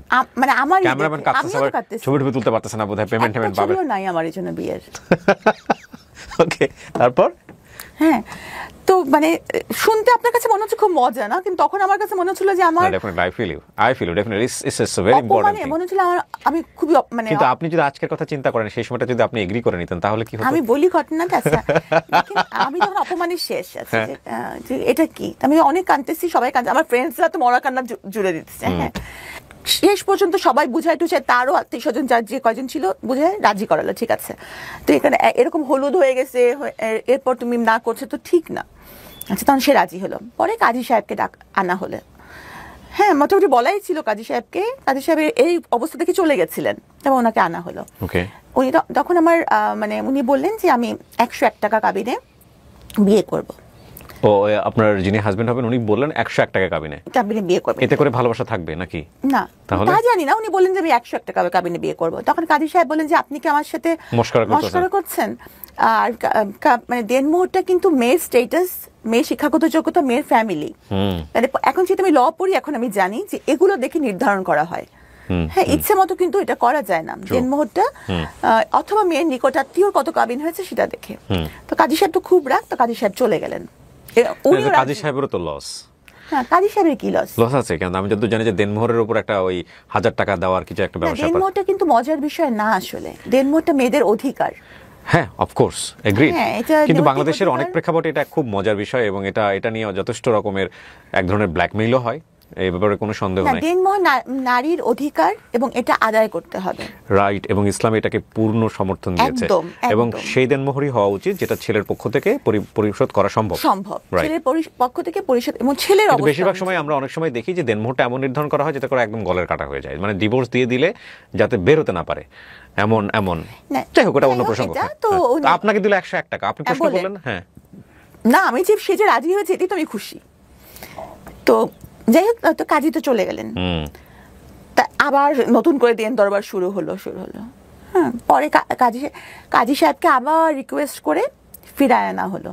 দেখেন, আল্লাহ কিন্তু আমাকে ইশারা দিয়েছিল, আল্লাহ কিন্তু মানুষকে ইশারা দেয়, কিন্তু আমরা এত বোকা যে আমরা আল্লাহর ইশারা ধরতে পারি না। এটা কি 101 টাকাই হয়েছে? না, 1,01,000 টাকা হয়েছে। 1,01,000 টাকা দেনমোহর, 101 টাকা দেনমোহর ধরা যায় না। না, 101 টাকা দেনমোহর এটা কখনোই সম্ভব না। আমার সামাজিক অবস্থান, উনার ইনকাম, এই সবকিছু মিলায় কিন্তু দেনমোহর একটা মজার বিষয় না কিন্তু। এটা আমি আরো ভালো করে জানলাম যখন আমি ল পড়ছি। তো যাই হোক, এই ঘটনার পরে আমার খুব অপমান বোধ হলো যে এরকম কাউকে বিয়ের রাতে এরকম একটা খুব বাজে ঘটনা। হ্যাঁ, তখন আমি রাগ করে বললাম যে ঠিক আছে তাহলে, এরপর আমি চলে গেলাম আমার বাসায়। তো এই ঘটনার আরো 3 মাস পরে আমি তার সাথে সংসার শুরু করি। কারণ 3 মাস কোনো যোগাযোগ ছিল না ওনার সঙ্গে আপনার? প্রথম দিকে আমি যোগাযোগই রাখিনি, কারণ আমার খুব অপমানিত বোধ হচ্ছিল যে এই ঘটনাটার পরিপ্রেক্ষিতে। 5 মাস পর আমি জানতে পারি যে ওনার কিছু আছে, যে কারণে উনি থেকেছিলেন। কিভাবে জানলেন আপনি? কার কাছ থেকে জানলেন বিষয়টা? মানে যখন ওনার কিছু আচরণ দেখলাম, বিভিন্ন আচরণ দেখলাম, তখন ওনার পরিবারের সাথে যোগাযোগ, কথাবার্তা, তখন তো ইতিমধ্যে ওনার পরিবারের সাথে, ওনার মার সাথে, সবার সাথে যোগাযোগ হয়েছে, তখন তাদের কাছে জানতে পারলাম। উনি কিন্তু আমাকে প্রচন্ড ভালোবাসতেন, এই বিষয়ে কিন্তু কোনো সন্দেহ নেই, মানে খুবই ভালোবাসতেন। কিন্তু আবার উনি আবার ডেসপারেটও ছিলেন খুব বেশি, যেমন গায়ে হাত তুলতে বিন্দুমাত্র ওনার দ্বিধা ছিল না। তো বিয়ের 5 মাস পরে আমি জানতে পারলাম।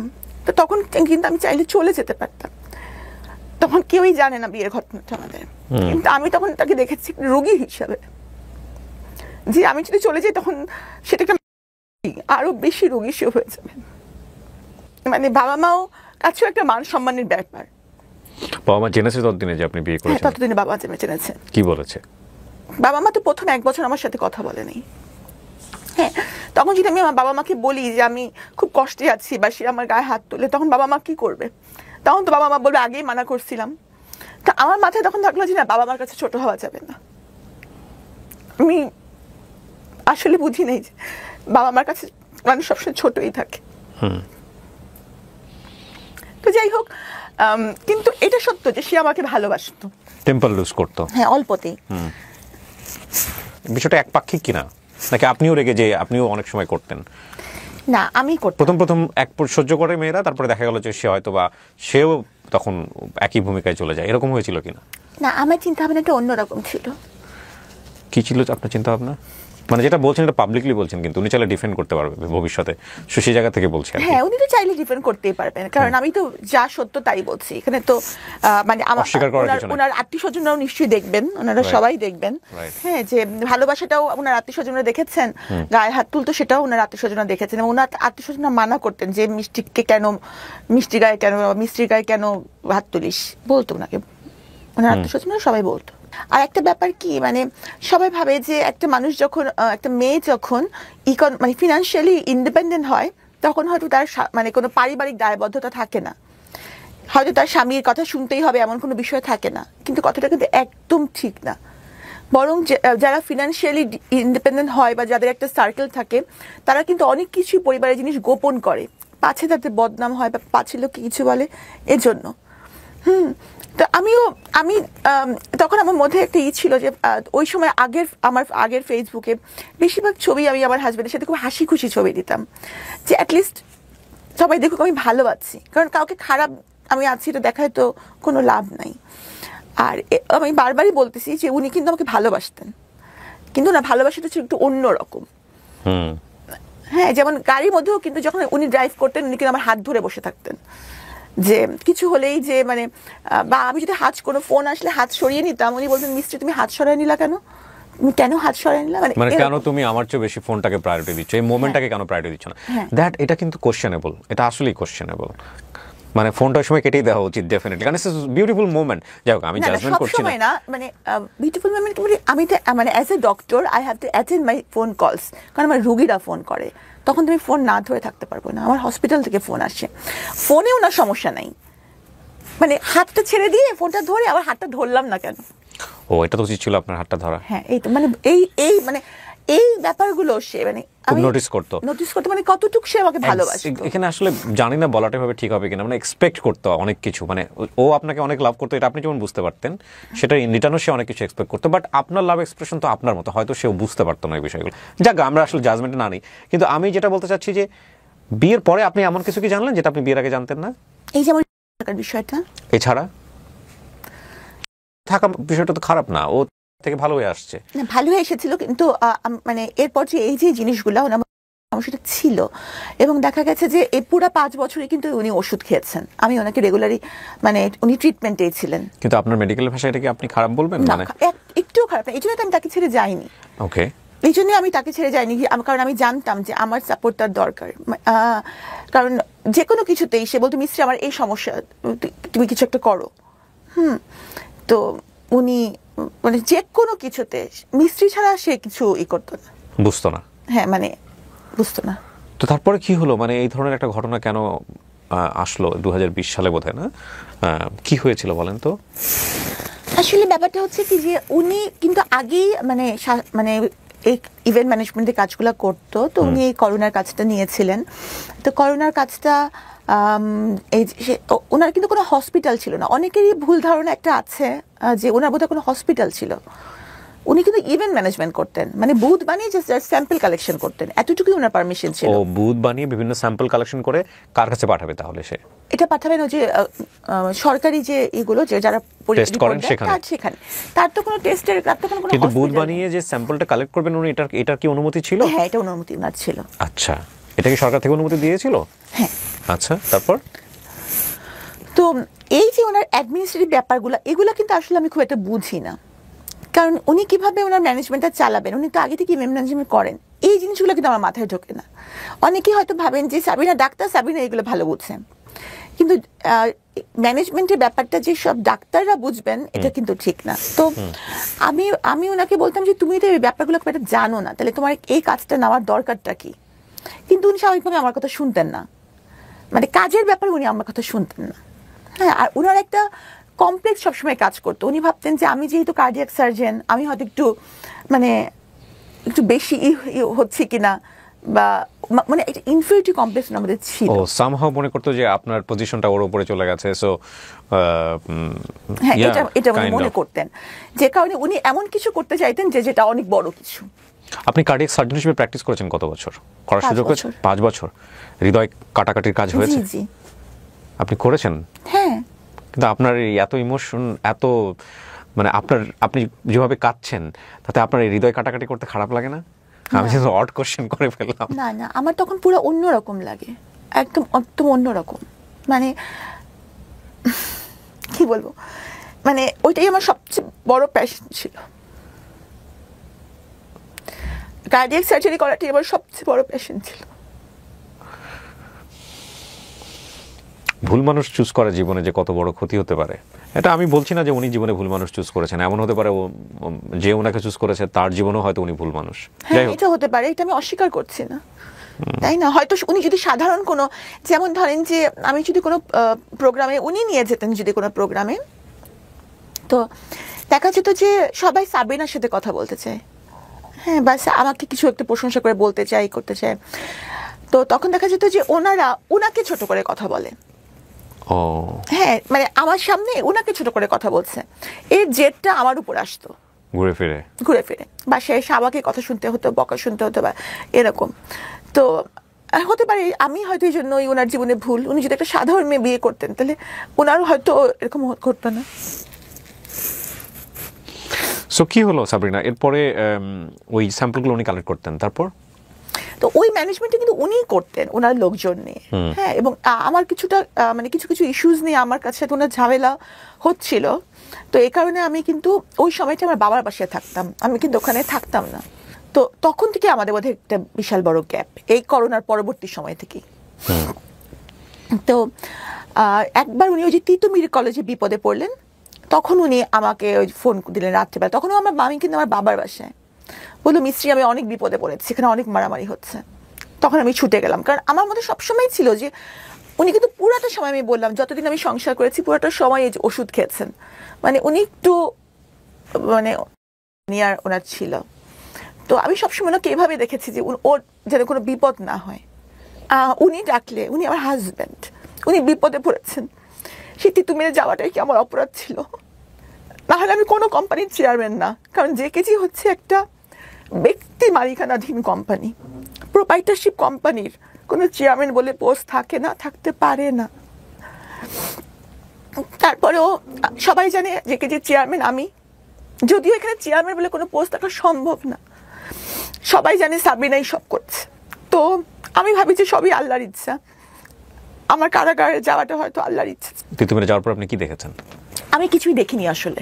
তিতুমিরে যাওয়ার পরে ওখানকার যে স্বাস্থ্যকর্মী ওরা বললো যে আমাদের উপর মানে হামলা হয়েছে। আর স্বাভাবিকভাবে কি, আমি যেহেতু মেডিকেল রিলেটেড, আমার কাছে মনে হবে যে স্বাস্থ্যকর্মীরা সঠিক বলছে, থাকে না মানুষ জাজমেন্টাল হয়ে যায়। তা আমার কাছে, আমি সত্য মিথ্যা যাচাই না করি, আমার মনে হলো যে ওরাই বুঝি সত্য বলছে, এখানে যে সত্যের বাইরে অন্য কিছু থাকতে পারে এটা আমার মাথায় আসেনি।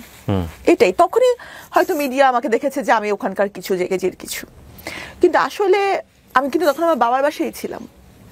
আর আমি বলবো না যে আমার জেকেজি কিছু করেছে বা রিপোর্ট, এগুলো কিন্তু আমার জানা নাই, কারণ এই ম্যানেজমেন্টটা টোটালি ওনারা দেখতেন, এখানে আমার দেখার কোনো সুযোগ নাই। হ্যাঁ, জেকেজি হচ্ছে কি Jobeda Khatun general health care, সেটাও কিন্তু আমার হাজবেন্ডের দাদির নামেই, মানে পুরোটা জিনিসই ওনাদের, সেখানে আমি শুধুমাত্র ওনার ওয়াইফ হিসাবে 3টা বছর। আপনাকে অ্যারেস্ট করা হলো তাহলে কোন ইস্যুতে? মিডিয়া ওখানে ওই সময়টাতে কি নিউজ করে ফেললো? আর ওই সময়টাতে উনি যদি আসলে আপনারাই ভালো জানেন, যেহেতু চলমান মামলা, এই বিষয়ে আমি কিচ্ছু বলতে চাই না। আমি শুধু এটাই বলবো, আমি আমার পক্ষ থেকে এটাই বক্তব্য যে আপনার সঙ্গে আপনার হাজবেন্ডকে একসাথে অ্যারেস্ট করা হয়েছে? না না না, উনি আমার 1 মাস আগে অ্যারেস্ট হয়েছেন, অলমোস্ট 1 মাস আগে। আচ্ছা, তো অ্যারেস্ট হয়ে গেলেন এবং সেটা হচ্ছে ওই ফ্রড কেসের জন্য, আলটিমেটলি করোনা টেস্টের যে ফ্রড কেসটা, তাই কি? জি। ওকে, 1 মাস পরে আপনি, এটা কি আপনার হুট করে অ্যারেস্ট হয়ে গেল, না তার আগে থেকে আপনি বুঝতে পারছিলেন যে আপনাকে অ্যারেস্ট করা হতে পারে? আমি বুঝতে পারিনি। কেন? মানে আমি তো, মানে একটা মানুষ কেন বুঝতে পারবে তাকে অ্যারেস্ট করা হবে? মানে আমি যদি এটার কিছু হতাম। ওনাকে যখন মামলাটা করা হচ্ছে, সেই মামলার এজাহারে কি ছিল? আমার নাম ছিল না। ছিল না? তাহলে ওনার বক্তব্যের প্রেক্ষাপটে আপনাকে অ্যারেস্ট করা হয়েছে? সেটাও আমি জানি না। তো আপনাকে অ্যারেস্ট করা হলো, আপনি জানবেন আপনার কেন আপনাকে অ্যারেস্ট করা হলো? বললাম তো চলমান মামলা, আমি এখন কিছুই বলবো না, সময়টার উত্তর দিবে। তবে আমি কিছুই জানতাম না, তো প্রমাণ হচ্ছে আমি রেগুলার হাসপাতালে ডিউটি করছিলাম। কোন হাসপাতালে সেটা? জাতীয় হৃদরোগ ইনস্টিটিউট, সরকারি হাসপাতালে। জি। তারপর তো আমি যদি বুঝতেই পারতাম, তাহলে তো আমি এত ইজি লাইফে থাকতেই পারতাম না। রেগুলার হাসপাতাল করা বা এগুলো করাকে আমি করতাম, আমি তো পালিয়ে যেতে পারতাম, আমার কাছে তো আমার পাসপোর্ট ছিল। কিন্তু এখানে আরেকটা প্রশ্ন, না ডেফিনেটলি আরেকটা, আপনি যেমন আপনার জায়গাটা বলতে পারেন, আমাদের জায়গা থেকে কোয়ারি আসছে, আপনি অ্যান্সার করলে না করলেও সমস্যা নেই, এটা আপনার ফ্রিডম আছে এই অনুষ্ঠানে। সরকার যখন এরকম একজন গভর্নমেন্ট এমপ্লয়িকে অ্যারেস্ট করছে এবং একই সাথে সে একজন বিসিএস ক্যাডার, তখন সরকারের জায়গা থেকেও তো এটার একটা চরম পর্যায়ে যাচাই বাছাই করেই তারপর অ্যারেস্ট করা হয়েছে। সুতরাং এই বিষয়টাও তো আমরা চাইলেও মানে শুধু ইমোশনের জায়গাটা থেকে বিচার করতে পারি না। ডেফিনেটলি দেয়ার কোনো না কোনো রিজন ছিল।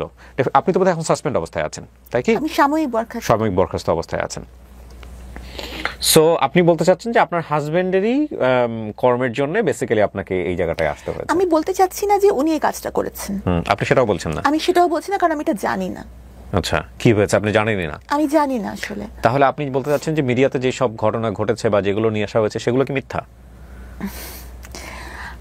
আমি তো এটাই বলবো যে যেহেতু মামলাটি চলমান, এই জন্য আমি এই প্রসঙ্গে কিছু বলবো না। আর আমি যদি এখানে আপনার শোতে বসে কাঁদতে কাঁদতে মরেও যাই আমি নির্দোষ এটা বলে, যারা ভাববে যে সাবিনা দোষী, তারা ভাববেই সাবিনা দোষী। যেমন ধরেন আমি কিন্তু এখন সাজা খেটে বের হয়েছি 3টা বছর। 3টা বছর কিন্তু কম কথা না। হ্যাঁ, একটা মানুষের জন্য 3টা দিনও জেলে থাকা কষ্টকর। এখনো কিন্তু আমি সাজা কাটার পরেও সাবরিনার দিকে অভিযোগের আঙ্গুল রয়ে গেছে। না, নট লাইক দিস। আপনি 3 বছর খেটেছেন, আপনি সারাটা জীবন বাংলাদেশের সামাজিক প্রেক্ষাপটে কোনোদিন কি আপনি এই মানুষের যে কুদৃষ্টি সেখান থেকে বেরোতে পারবেন? কখনোই পারবেন না। আপনি যদি নির্দোষ হন, আপনি কোনোদিন এটা থেকে বেরোতে পারবেন না। এটা অপূরণীয় ক্ষতি। আমি বলছি না আপনি দোষী না নির্দোষ, এটা আমাদের সামাজিক জায়গা থেকে এটা একটা বড় ধরনের বিষয়। পুলিশ ধরা মানেই মনে করে নেয় মানুষ, এটা তো আপনি জেল খেটেছেন, পুলিশ ধরা মানেই মানুষ মনে করে না যে সে খারাপ লোক। সো ওই জায়গাটা না আমরা পরে যাচ্ছি, কিন্তু আপনাকে তলব করা হয়েছিল, সো আপনি অ্যাটেন্ড করেছেন, তারপর আপনাকে বলা হয়েছে জেলে চলে যাওয়ার জন্য। এর আগ পর্যন্ত, এই ঘটনার আগ পর্যন্ত আপনার নামে কোনো ধরনের কোনো ক্রিমিনাল কেস বা কোথাও কোনো কিছু কি আছে সরকারের খাতায়? কোথাও কিছু নাই। হলো তো আপনার বিসিএস জবই হওয়ার কথা না, নাই, এটাই ফার্স্ট। আপনি জেল জীবন নিয়ে একটা বই লিখেছেন, সেটা নিয়ে এবারের বইমেলায় তুমুল আলোচনা হচ্ছে, অনেকেই কিনেছেন, অনেকে রিভিউ করছেন। বন্দিনীটা কিন্তু আমার লেখার উদ্দেশ্য কিন্তু আমার জেল জীবন না, অন্তত এই খণ্ডটা, এটা প্রথম খণ্ড, আমি বন্দিনী দ্বিতীয় খণ্ডের কাজে হাত দিয়েছি। হ্যাঁ, এটা অন্তত অ্যাটলিস্ট আমার ঘটনা না, এটা হচ্ছে। কি সুন্দর কথা লিখেছেন উনি বইয়ের। আমি তো দেখি না এই জিনিসটা। আপনি আমাকে বইটা দিয়েছেন, কি সুন্দর একটা অটোগ্রাফ দিয়েছেন। আল্লাহ আপনার দোয়া কবুল করুক। দেখেন সাবরিনা লিখেছেন, কি সুন্দর করে। আপনারা পড়ে নিয়েন, হ্যাঁ, খুব সুন্দর করে। আমি একটু পড়ে শোনা, যেন উল্টোভাবে দেখা যাবে কিনা ক্যামেরায়। প্রচণ্ড খ্যাতিমান এই মানুষটিকে আল্লাহ আরও খ্যাতির শিখরে নিয়ে যাক। আলহামদুলিল্লাহ, আল্লাহ আপনার দোয়া কবুল করুক। জি, আপনি যেটা বলছিলেন যে জেলে যাওয়ার গল্পটা। হ্যাঁ, তো এগুলো হচ্ছে এক একটা মেয়ের জীবন কাহিনী, বা একটা মানুষ কখন দেখা যাচ্ছে যে বিভিন্ন রিলেশনে ইনভলভ হয়ে, মানে এইসব। আমি একটা অনুষ্ঠান করতাম, যাহা বলিব সত্য বলিব, হ্যাঁ, এবিসি রেডিওতে। এরপরে আমি সিক্রেট নামে করেছি ঢাকা এফএমে, একই কন্টেন্ট কিন্তু ডিফারেন্ট নামে। সেখানে আমি এরকম অসংখ্য কেস পেয়েছি, অসংখ্য কেস আমি এখানে এভাবে রিভিলও করেছি রেডিওতে, যেটা হচ্ছে যে একজন মানুষ কিভাবে অপরাধী হয়, কি অপরাধ করে এবং এটার পরিণতি কি হয়। সো আপনি যেটা বলছেন সেটা তো ডেফিনেটলি আপনি একবারে গ্যাং যেটা বলে, জেলখানায় গিয়ে বসে আপনি জিনিসটা ফেস করতে পেরেছেন। এবং আমি এই প্রেক্ষাপটগুলোর কারণে অ্যাটলিস্ট মানুষ বুঝবে যে এটা করলে অপরাধ হয়, এটা করলে জেলে যেতে হয়। বইটা পড়েন আপনারা, হ্যাঁ, বইটা পড়লে হয়তো আপনাদের একটা নলেজ তৈরি হবে। কিন্তু আপনার অভিজ্ঞতা কি ছিল? যে এই জীবনটা সম্পর্কে তো আপনি জানতেনই না। আপনি একটা সোভার ফ্যামিলি থেকে এসেছেন, আপনি একটা চমৎকার পরিবেশ, নিজের মনস্তাত্ত্বিক জায়গা থেকে এগুলো মেনে নেওয়া তো ভয়ঙ্কর রকমের একটা যুদ্ধ, এক। আর 2 নম্বর হচ্ছে আপনি ওখানে যাওয়ার পরে আপনি কি পেলেন, কেমন অ্যাকোমোডেশন পেলেন, মানে কি হলো, এগুলো একটু আমাদেরকে বলেন। আমি যখন প্রথমে ওখানে গেলাম, আমি তো যেহেতু বিসিএস ক্যাডার ছিলাম, সেহেতু কারাবিধান অনুযায়ী আমি ডিভিশনে ছিলাম। ডিভিশন মানে হচ্ছে এটা হচ্ছে যে ব্রিটিশ আমল থেকে নির্ধারণ করা একটা আলাদা রুম থাকবে আপনার জন্য, এটা আলাদা রুম থাকবে, সাথে বারান্দা থাকবে, আর হচ্ছে যে একটা সেবক থাকবে। আর খাবার দাবার ব্যাপারটা হচ্ছে যে নর্মাল একজন মানে বন্দি যে পরিমাণ খাবারটা পাবে, সেম মেনুটাই, সেম মেনু, কিন্তু গ্রামসের কিছু ডিফারেন্স থাকবে। ডিভিশন প্রাপ্ত আসামি পাবে। কিসের? ধরেন আজকে আপনার বরাদ্দ হচ্ছে যে মিষ্টি কুমড়া, হ্যাঁ, একজন নর্মাল বন্দি, আমি সেই মিষ্টি কুমড়াই বরাদ্দ পাবো, কিন্তু আমার কুক রান্না করবে। ওকে, ওকে, কিন্তু মেনু কিন্তু সেম। গল্প সল্প করার জন্য কোনো মানুষ দেওয়া হবে? উনিই গল্প করবে। উনি কি থাকে আপনার সঙ্গে নাকি চলে যেত? না, থাকতো, ওই রুমেই থাকতো, এক রুমে থাকে। উনিও কি জেল জীবন কাটাচ্ছে নাকি? হ্যাঁ, উনি আরেকজন বন্দি। ও, সো জেলের মধ্যে শুধু থাকা না, সার্ভিসও দিতে হয় ওখানে। অবশ্যই, সশ্রম কয়েকটা। কারাদণ্ড। ওকে, আমিও তো সার্ভিস দিয়েছি, আমি বাগানের মালিক ছিলাম না, রুমের পাহারাও তো ছিলাম। আচ্ছা, আচ্ছা। সশ্রম কারাদণ্ড হয়েছিল আমার। যাদের সশ্রম কারাদণ্ড হয় প্রত্যেকের কাজ করতে হবে, এটা বাধ্যতামূলক। বিভিন্ন রকমের কাজ করতে হয়, এক একজনকে এক একটা, এটা কারা কর্তৃপক্ষ নির্ধারণ করে কাকে কোন কাজটা দিবেন। আচ্ছা, এটা নিজের ইচ্ছা মতো বেছে নেওয়ার সুযোগ নেই। ডেইলি লাইফটা কি ছিল?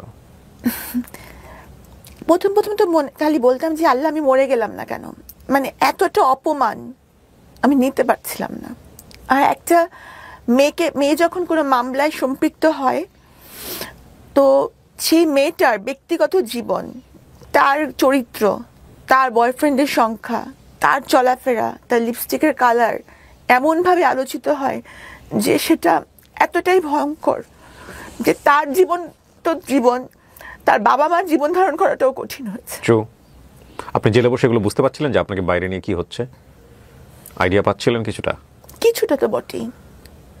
কোনো মেয়ে যদি কোনো যৌন হয়রানির ভিকটিম হয়, তখনও কিন্তু তার চরিত্রের দিকে অঙ্গুলি নির্দেশ করা হয়েছিল, হয় যে তার চলাফেরায় নিশ্চয়ই কোনো দোষ আছে। তাহলে চিন্তা করেন যে যেখানে আরেকটা নারী মামলায় সম্পৃক্ততার অভিযোগে অভিযুক্ত হয়, তার চরিত্র নিয়ে কত কথা উঠতে পারে। আর সে যদি একটু আধুনিক হয়, সে যদি একটু গাঢ় কালারের লিপস্টিক দেয়, তাহলে তো বুঝেই নেন কি হবে তার সাথে। তার জীবন তো দুর্বিষহ হয়ই, তার বাবা মার জীবনটাও শেষ।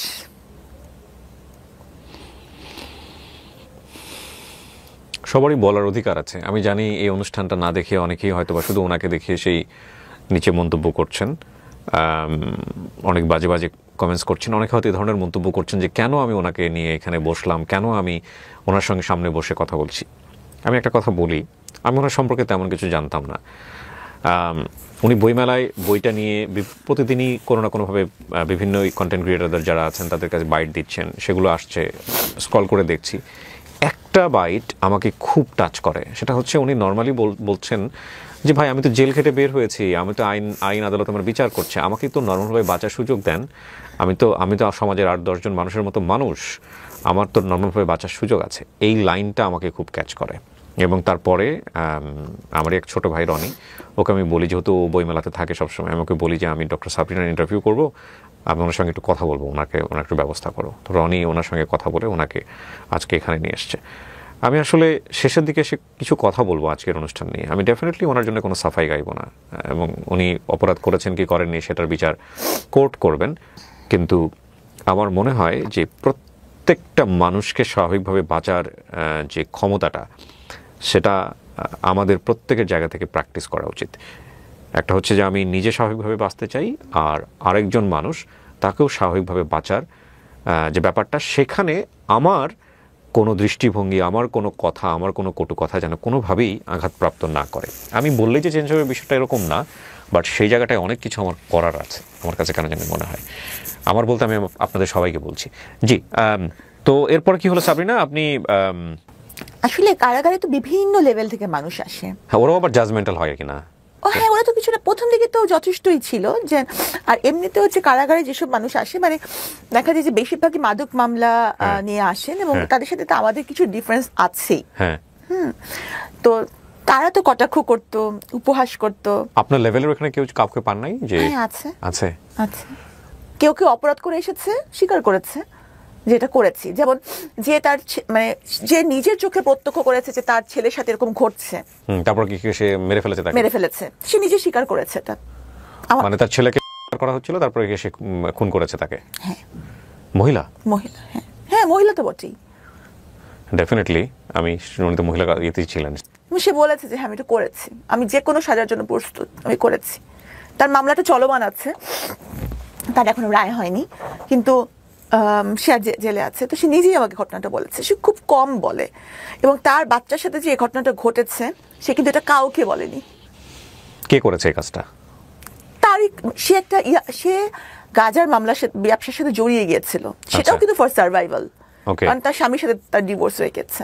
ওকে ওকে। তো যার সাথে সে ব্যবসা করতো, তার পার্টনার, ও সেই পার্টনারই কাজটা করেছে। হ্যাঁ, এবং সে জানতো না পার্টনারটা হচ্ছে খুবই জেন্টল একজন মানুষ ছিল। তো যখন সেটা দেখলো, মানে সে নিতে পারছিল না, এবং যখন এবং সে কিন্তু কাউকে বলে নাই এই ঘটনাটা, কারণ তার বাচ্চার ভবিষ্যৎ যদি নষ্ট হয়, সে জেলে ঢুকে বসে আছে। হ্যাঁ, সে কাউকে বলে নাই যে আমার বাচ্চার সাথে এরকম ঘটনা ঘটেছিল।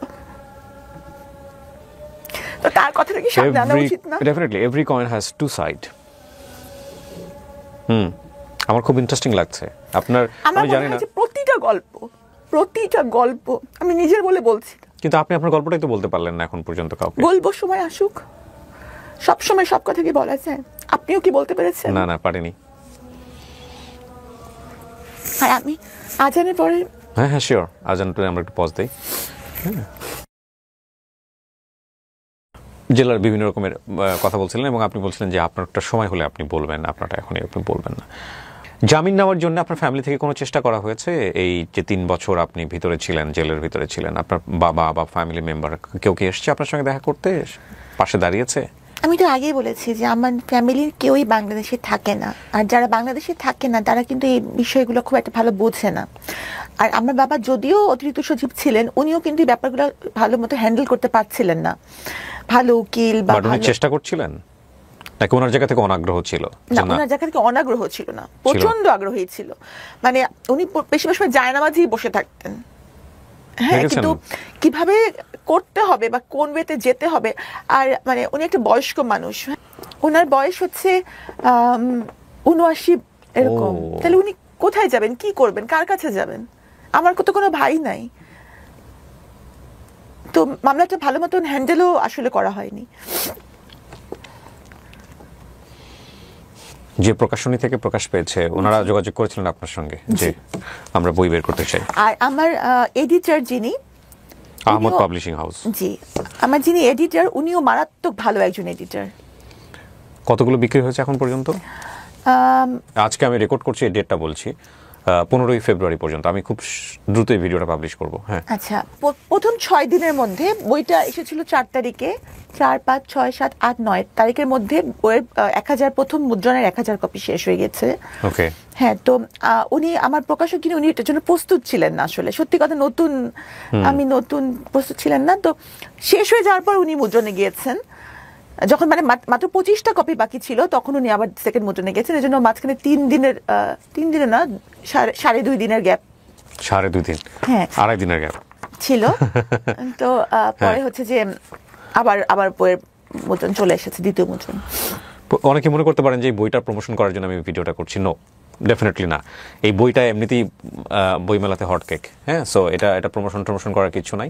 ডক্টর সাবরিনা বই কোথায় পাওয়া যায় বইমেলাতে গিয়ে আপনারা বললেই দিয়ে দিবে। আর হ্যাঁ, ডেফিনেটলি আমি প্রমোশন করি, বাট আমি কোনো বইয়ের প্রমোশন এখন পর্যন্ত করিনি। আচ্ছা, সো সাবরিনা, আপনি 3 বছর পর যে জামিনটা পেলেন, এটা সরকার থেকে আপনাকে জামিন দেওয়া হলো, এবং বের হওয়ার পরে আপনি জীবনটাকে কিভাবে দেখলেন 3 বছর পর, যখন আপনি এখন তো নিয়মিত হাজিরা দিতে হয় ডেফিনেটলি। বের হয়েছেন কত সালে? আপনি কবে বের হয়েছেন? আমার 8 মাস হয়েছে। 8 মাস হয়েছে। বের হওয়ার পরে আপনি কি পেলেন, কোথায় গেলেন, কি বের হওয়ার পর আমি আমার আব্বাকে বললাম, আব্বা তুমি কি আমাকে বাকি জীবনটা খাওয়াতে পারবা? তখন আব্বা বলে হ্যাঁ পারবো। তখন আমি ধরে নিলাম যে আমি আর কিছু করব না। হ্যাঁ, আমি বেশিরভাগ সময় যা করব, চেম্বার করি বা আমি লেখালেখি করি বা আমি আইন পড়ছি, কোনোটাই টাকা উপার্জনের জন্য হবে না। কারণ আমার আব্বা বলছে আব্বা আমাকে মোটামুটি খাওয়াতে পারবে। আর গয়নাগাটি আমি কখনোই পড়ি না, তাহলে আমার জীবনে খুব বেশি চাহিদা আগেও ছিল না, এখনো নাই। আমি কারাগারে মহিলাদের কিছু কথা দিয়ে এসেছি যে তাদের জন্য আমি কিছু করব। কারণ কি, আমি নিজে টের পেয়েছি যে মামলাটা যদি সঠিকভাবে হ্যান্ডেল না করা হয় তাহলে কতটা ভুগতে হয়। এবং অনেকেই আছেন যাদের মামলাটা যদি একটু প্রপার ওয়েতে হ্যান্ডেল করা যায় তাহলে কিন্তু মামলা থেকে খুব ভালো রেজাল্ট আসা সম্ভব। এটা চিন্তা করে প্রথমে আমি এলএলবিতে ভর্তি হয়েছি। আমি একদম বের হওয়ার পরপরই সেশন ধরেছি, এবং আমার কাছে মনে হয়েছে যে একজন আইনজীবী চাইলে তার মানে ক্লায়েন্টের জীবন, মান সম্মান, ভবিষ্যৎ সবই তো আল্লাহর হাতে, কিন্তু উনি চাইলে এটা করতে পারেন, সংরক্ষণ করতে পারেন। তো আমি নিজে এলএলবিতে ভর্তি হয়েছি, এবং আমার ইচ্ছা যে ওই বন্দীদের জন্য কিছু করা। কারণ আমি বের হওয়ার সময় আমাকে বলছে যে আমাদের জন্য কিছু কইরো, আমাদের কেউ নাই। কারণ চিন্তা করেন, একটা মহিলা মানুষ 12টা বছর ধরে জেল খাচ্ছে, তার হাজবেন্ড বিয়ে করে চলে গেছে, তার বাবা মা মরে গেছে, তার ভাই তার ফোনে তার গলা শুনলেই ফোন রেখে দেয়, তার ছেলে মেয়ের সংসারে তার ঠাঁই নেই, সে কই যাবে? আমার তো তাও আল্লাহর কাছে শুকরিয়া বাবা মা আছে, ওরা কই যাবে? আর আমি যেভাবে পদে পদে হিউমিলিয়েশনের শিকার হচ্ছি, তাদের কি অবস্থা? তারা যে লেভেল থেকে এসেছে তাদের তো আরো বেশি কঠিন অবস্থা, তারা কি করবে? তো আমার যেটা মনে হয়, সাবরিনা যেমন একটা বন্দীদের প্রতিনিধি, সাবরিনা সাজা খেতে বের হয়েছে, সাবরিনাকেও বাঁচতে দেন। অন্য বন্দীরা যদি সংশোধিত হয়ে বাঁচে তাহলে তাদেরকেও বাঁচতে দেন। I admit this line. অবশ্যই বাঁচতে দেওয়া উচিত, সম্মানের সাথে বাঁচতে দেওয়া উচিত। দেখুন, পৃথিবীতে আমরা কেউই ফেরেশতা হয়ে দুনিয়াতে আসেন, ইনক্লুডিং মি। আমি আমার কথা বলছি, যারা এই অনুষ্ঠানটা দেখছেন অনেকেই আপনারা জাজমেন্টাল হবেন, আমি জানি ডেফিনেটলি হবেন, কিন্তু জাজমেন্টাল হওয়ার আগে আঙুলটা নিজের দিকে দেন। আপনি জানেন, আল্লাহ জানে যে আপনার জীবনে পাপ কত, আপনার জীবনে কত ভয়ঙ্কর ভয়ঙ্কর গুনাহ আছে, যেটা হয়তো আপনি শুধু জানেন এবং আপনার সৃষ্টিকর্তা জানেন। সুতরাং এত পাপ নিয়ে, এত ভুল নিয়ে আরেকজন মানুষের দিকে অন্তত পক্ষে আপনি সেই কাজটা বা সেই আঙ্গুলটা তুলেন না যেটা তাকে স্বাভাবিক জীবন দিবে না। একটা কথা আমি বলতে চাই, সেটা হচ্ছে যে যখন প্রথমেই মানুষ আমার সাথে নেতিবাচক বলে, তারা কিন্তু প্রথমে আমাকে চেনে না, ব্যক্তিগতভাবে চেনে না। তারা কেন আমাকে খারাপ ভাবে যে একটা মহামারীর সময় এটা খুবই সেন্সিটিভ মামলার সাথে আমার সম্পৃক্ততা ছিল, এই জন্যই এই প্রতারণার প্রতি তাদের সেই এইটা, তাই না? কারণ তারা তো ব্যক্তিগতভাবে আমাকে চেনে না, বা আমি এটা করতে পারবো কি পারবো না এটা কিন্তু আমার কলিগ বা ফ্রেন্ডসরা জানে যে সাবিনা এটা করতে পারে না, কিন্তু ওনারা কিন্তু জানে না। তো ওনারা মনে করে যে এই এত বড় একটা অপরাধের জন্য ওনারা আমাকে অপছন্দ করে, এবং তাদের এই অপরাধের প্রতি যে একটা ঘৃণা, এটা যদি সব ধরনের অপরাধ, যেমন ধর্ষণ, ব্যভিচার, তারপর হচ্ছে খুন, রাহাজানি, এই সবগুলোর প্রতি তাদের এই ঘৃণাটা থাকে, তাহলে আপনি চিন্তা করেন সমাজের কিন্তু অপরাধ অনেক কমে যাবে। কিন্তু কিন্তু কারো যদি ওই এটা থাকে যে না, সাবিনা দোষী হোক নির্দোষ, সাবিনাকে পছন্দ করি না, তারা কোনো লজিকই শুনবে না, তাহলে কিন্তু তারা কোনো লজিক শুনবে না। সাবিনা তখন সাবিনার ব্যক্তি জীবন, সাবিনা কি কালার লিপস্টিক দিল, এইটা আমার বইয়ের ব্যাপারও তাই হয়েছে। পদে পদে বিভিন্ন ধরনের অপপ্রচার হচ্ছে, এমনকি আপনি অবাক হবেন, আপনি তাদের জানেন না বা বইমেলা আপনি যান না, বইমেলা একজন একদিনের জন্য একটা মেয়ে জেল খাটতে এসেছিল একদিনের সাজা নিয়ে। আপনার যে কোলে বোধহয় ওটা নিয়ে, হ্যাঁ আমি নিজে কনফিউজ হয়ে যাচ্ছিলাম যে একটা ছেলে এরকম করছে, আবার আপনাকে মনে হচ্ছিল যে আপনি যথেষ্ট মায়াবতী, যে কারণে হয়তো আপনাকে সান্ত্বনা দিচ্ছেন। কি হয়েছে ঘটনাটা বলেন, তুমি বলেছো না বোধহয় একটা জায়গায়? বলেছি। ওই মেয়েটা একটু মানে খেলোয়াড়, আচ্ছা খেলোয়াড় মেয়েটা, এবং খেলোয়াড় মেয়েরা ওদের ড্রেস আপটা একটু অন্যরকম হয়, এবং একটু ফিজিক্যাল এটাও একটু অন্যরকম হয়ে যায়, ছেলেদের ড্রেস পরে বয় কাট চুল। ওকে। তো সে একদিনের সাজা নিয়ে একটা মারামারি মামলায় জেলখানে এসেছিল। আচ্ছা। তো স্বাভাবিকভাবেই মানে একটা ড্রেস দিয়ে কিন্তু একটা মেয়েকে জাজ করা হয়, অন্তত বাংলাদেশে। হ্যাঁ। তো সে আসার পরে সব অন্যান্য বন্দীরা তাকে একেবারে খুব করা শুরু করলো, মানে তার প্রতি একটা মানে বাজে একটা যে সেটা মেয়ে পোশাক। আচ্ছা। তো সে এসে ঠিক বুঝতে পারছে না যে খাবো কি, খাবারও ধরে নাই সে, মানে খাবার ধরার কিন্তু একটা সিস্টেম আছে ওখানে, যে সময় খাবারটা ডিস্ট্রিবিউট করা হয় ওই সময় কিন্তু আপনাকে ওই আপনার একটা টিনের থালা বাটি থাকবে, সেখানে আপনি খাবারটা নিতে হবে। আপনি যদি না নেন তারপর কিন্তু বাকি সময়টা আপনার কিন্তু কোনো খাবার নাই। আচ্ছা, মানে খাইলে খাও, না খাইলে না খাও, না খাবার সবাই নেয়, কারণ ওখানে কিন্তু এমন না যে আমি দোকানে গেলাম আর খাবার কিনে চলে আসলাম যখন তখন, তার তো না। তো সে খাবার ধরতে বুঝতে পারেনি, আর অন্য বন্দীরা তাকে সাহায্য করছে না। আচ্ছা। তো সেই সে খেলে বাসায় ফিরছিল, ওই সময় সে তার সাজা হয়েছে, সে জেলে চলে আসছে। ওই সময়টুকুকে এই কারাগারে পর্যন্ত প্রায় 24 ঘন্টা সে না খেয়ে আছে। আচ্ছা। সে কাঁদছিল। তা আমি তাকে যখন কয়েদি রুমে ডেকে নিয়ে আসলাম, তো কয়েদি রুমেও তেমন কোনো খাবার নাই, আমার কাছে ছিল একটু মুড়ি আর 2টা কলা, ওকে আমি দিলাম। আমি একটু পানিটা নিতে যাবো, এর মধ্যে দেখি সে খাবার গোগরা সে খেয়ে ফেলছে। ওকে। মানে she was so much hungry. Right. তারপর পানি দিলাম, পানি খেলো, পানিও তার কাছে ছিল না, সে কিন্তু পানিও খায়নি। আচ্ছা। তো ওই যে সেটা কৃতজ্ঞতা বোধ, এটা কিন্তু নর্মাল মানুষ রিয়েলাইজ করতে পারবে না। মানুষ ভাবে যে একবেলা না খেলে কি হয়, কিন্তু ওই মানে ওইখানে একটা অ্যাটমসফিয়ার, কারাগারের একটা ভয়ানক অ্যাটমসফিয়ারে এরকম একটা জিনিস কিন্তু মনে রেখেছে, সে কৃতজ্ঞ। যদি আমরা বেশিরভাগ মানুষই কৃতজ্ঞ না, মানে কোরআন শরীফে আল্লাহ বলেছেন এত নিদর্শন দেখার পরেও তবুও কি তারা কৃতজ্ঞ হবে না, কৃতজ্ঞতা প্রকাশ করবে না। হ্যাঁ। তো তার মানে মানুষের মধ্যে বেসিক এটাই হচ্ছে কৃতজ্ঞ। হ্যাঁ, ওই যে ওই মেয়েটার মাথায় যে আমি যে তাকে হেল্প করেছিলাম, তো ও শুনেছে আমি বের হয়েছি, সে 8 মাস ধরে আমাকে খুঁজেছে, কিন্তু আমার ঠিকানা তো আর সে জানে না। তো যখন এই মানে গণমাধ্যমে এসেছে, আমি বই মেলায় আসছি বা বই বার হয়েছে, তখন সে খুঁজে খুঁজে মেলায় এসেছে। তখন সে আপনারা দেখেছেন যে সে এসেছে বা আমাকে কৃতজ্ঞতা জানাচ্ছে। ওইটাকে মানুষ যদি বলে যে সেটা একটা ছেলে বা তার সাথে আমার কোনো সম্পর্ক, এটা রটনা করা হয়েছে, হ্যাঁ, তাহলে সেই অপপ্রচারকে আপনি কিভাবে দেখবেন? এটা একটা বড় সমস্যা আমাদের জায়গা থেকে। তবে এটা ঠিক যে মানুষের এই জাজমেন্ট করার জায়গাটা বন্ধ করার কোনো সুযোগ নাই। মানুষ জাজমেন্ট করবে, ন্যাচারালি করতে চায়, কিন্তু আপনি যে অভিজ্ঞতার মধ্য দিয়ে যাচ্ছেন সেটা একটা মেয়ে হিসেবে আমাদের সামাজিক প্রেক্ষাপটের জায়গাটা থেকে, মানুষ হিসেবের জায়গা থেকে আমি বলতে পারি সেটা খুবই ভয়ানক একটা জায়গা। এবং এইখানে আপনার লার্নিংটা কি, মানে আপনার ভুলের জায়গা থেকে আপনি যদি বলেন, কোর্টকে আমি আলাদা করে রাখতে চাই, সেটা তো কোর্টই নির্ধারণ করবেন, কিন্তু আপনার ব্যক্তিগত শিক্ষাটা কি, কেন আপনার জীবনটা এরকম হলো, আপনি যদি বলেন। এটাই আমার ভাগ্যে ছিল, কারণ কারাগারে যদি আমি না যেতাম তাহলে কিন্তু আমি অনেক কিছু জানতে পারতাম না। আর আমার বাবা মার আমি কিন্তু নতুন জন্ম হয়েছে আমি মনে করি, এবং আমার বাবা মার এইটা স্থানটা আমি কারাগারে গিয়ে বুঝতে পেরেছি, মানে তারা যে আমার লাইফের জন্য এতটা জরুরি, তাদের ছাড়া যে আমার জীবন চলবে না, এটা আমি কিন্তু আগে উপলব্ধি কোনোদিনও করি নাই। ওখানে গিয়ে আমি করেছি এবং প্রতি সিজদায় আমি বলতাম যে আল্লাহ আমাকে তাড়াতাড়ি জামিয়ে দাও, শুধু ওনার কাছে ফেরত, মানে আমি যেন তাদের সেবা করতে পারি, কি যেটা আমি আগে করি নাই। এটাই আমার ভুল হয়েছে যে আমি আমার বাবা মাকে অতটা গুরুত্ব দেই নাই যেটা আমার দেওয়া উচিত ছিল। আপনার সেকেন্ড হাজবেন্ড যিনি, ওনার সঙ্গে কি ডিভোর্স হয়ে গেছে? আমি তো বলেছি যে উনি আমার জন্য মরে গেছেন একদম। মানে ডিভোর্স, দেখবেন যে ডিভোর্সের পরেও কিন্তু মানুষের সম্পর্ক থাকে, কথাবার্তা বা অনেক কিছুই থাকতে পারে, এবং ডিভোর্সের ক্ষেত্রে দেখা যায় যে দুটা মানুষ ভালো হলেও ডিভোর্স হয়, কিন্তু উনি আমার কাছে একদম মৃত। কি কারণে মরে গেল উনি আপনার কাছে?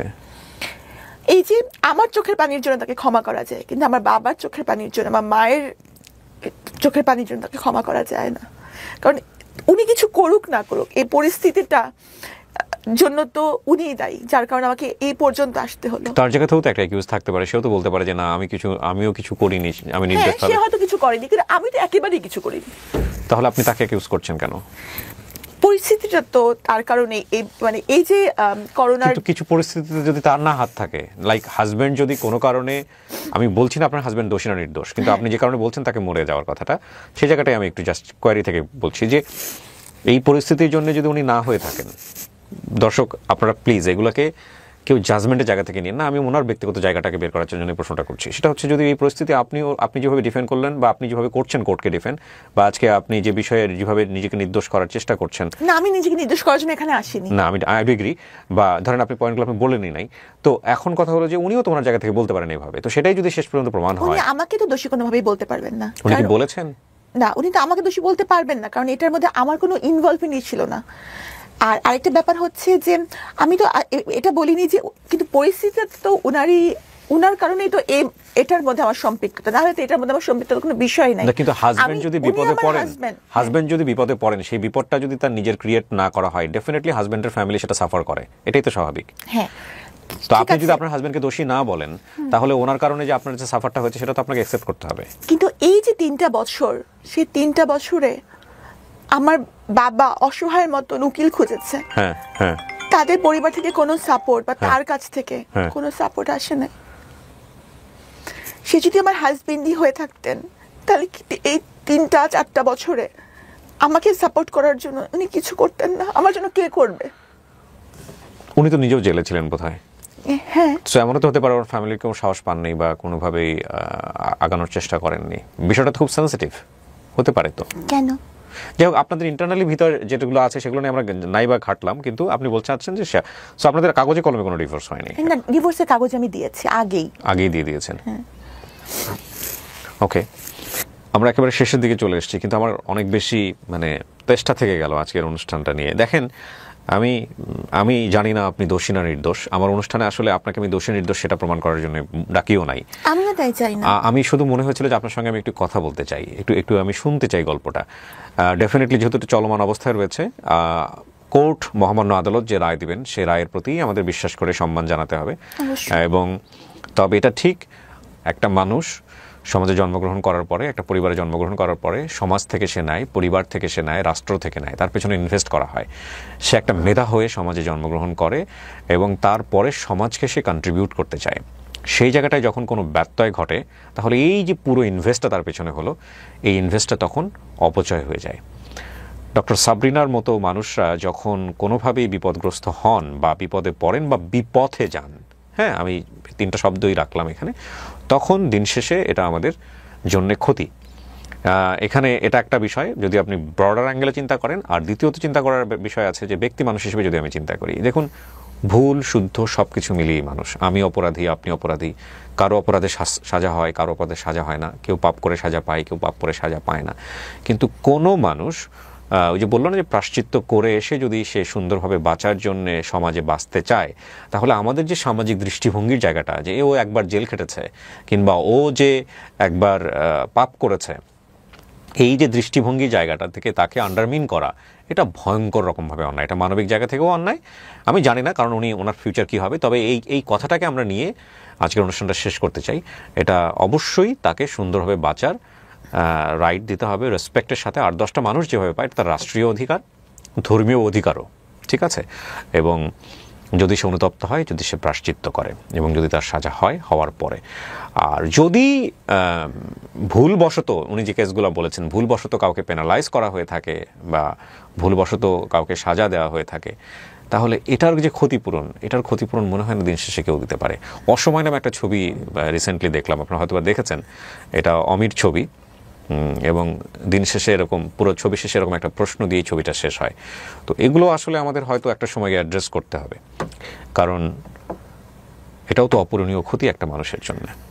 উনি কি পারবেন? যদি, আমি বলছি না ওনার বিচার কী হবে, বাট যদি শেষ পর্যন্ত ধরেন ওনার চাকরিতে উনি বহালি হলো, ওনার সব কিছু উনি রিটার্ন পেলো, উনি নিরপরাধ প্রমাণিত হলো, ওনার জীবন থেকে যে বছর চলে গেছে, ওনার জীবন থেকে যে মোটিভেশনগুলো চলে গেছে, ওনার জীবনের সবচেয়ে গোল্ডেন টাইমগুলো যে চলে গেছে, এগুলো কি কেউ ওনাকে রিটার্ন দিতে পারবে?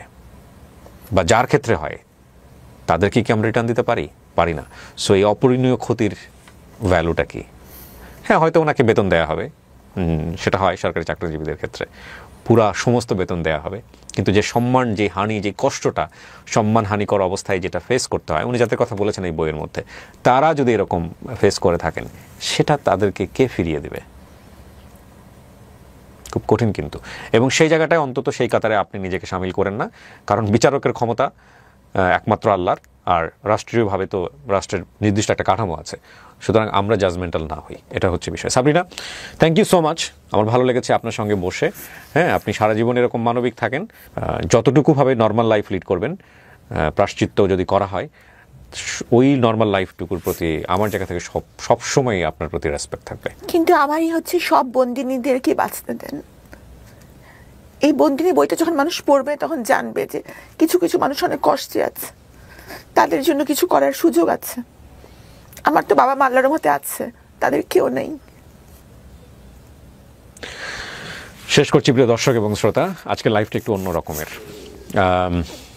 আমি আবারও বলছি, আমি ডক্টর সাবরিনাকে এখানে জাজ করার জন্য আনিনি, আমার তার কথাগুলো শোনার খুব শখ ছিল। হ্যাঁ, আপনি কিভাবে নেবেন না নেবেন